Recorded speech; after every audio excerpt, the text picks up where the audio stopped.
Ukraine पर रूसी हमले का आज तीसरा दिन है। दोनों देशों के बीच युद्ध विराम के लिए संयुक्त राष्ट्र सुरक्षा परिषद में यूक्रेन पर हमला के निंदा प्रस्ताव पर रूस ने वीटो पावर का इस्तेमाल किया है। लेकिन खास बात यह है कि भारत, चीन और यूएई ने मतदान में हिस्सा नहीं लिया है। सवाल यह है कि रूस और यूक्रेन पर भारत ने मतदान में हिस्सा क्यों नहीं लिया? इसके पीछे बड़ी वजह क्या है? आइए जानते हैं कि इस पर विशेषज्ञों की क्या राय है। एक्सपर्ट्स की माने तो आजादी के बाद भारत की विदेश नीति सदैव से गुटनिरपेक्ष सिद्धांतों पर टिकी रही है।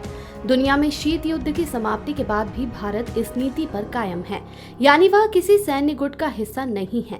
भारत के अमेरिका से बेहतर संबंध है तो रूस से उसकी पुरानी दोस्ती है। भारत के इजराइल से मधुर संबंध है तो कई खाड़ी देशों से भी उसकी निकटता है। इसकी बड़ी वजह यह रही कि भारत किसी देश के आंतरिक मामलों में हस्तक्षेप पर यकीन नहीं करता है और न ही अपने आंतरिक मामलों में दुनिया के किसी देश का हस्तक्षेप स्वीकार करता है। भारतीय विदेश नीति की आस्था दुनिया में किसी भी समस्या का समाधान संवाद के जरिए ही हो सकता है। यही कारण है कि सुरक्षा परिषद में उसने मतदान देने के बजाय अपना स्पष्ट मत रखा।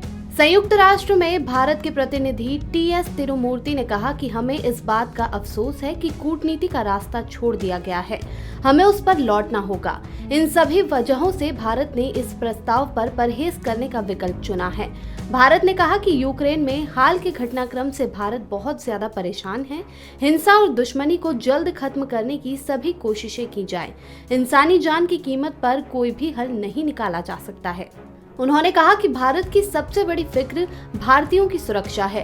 तिरुमूर्ति ने कहा कि हम यूक्रेन में रह रहे भारतीयों की सुरक्षा को लेकर काफी ज्यादा चिंतित हैं, जिनमें सैकड़ों भारतीय छात्र भी हैं। ब्यूरो रिपोर्ट, मृदुभाषी न्यूज।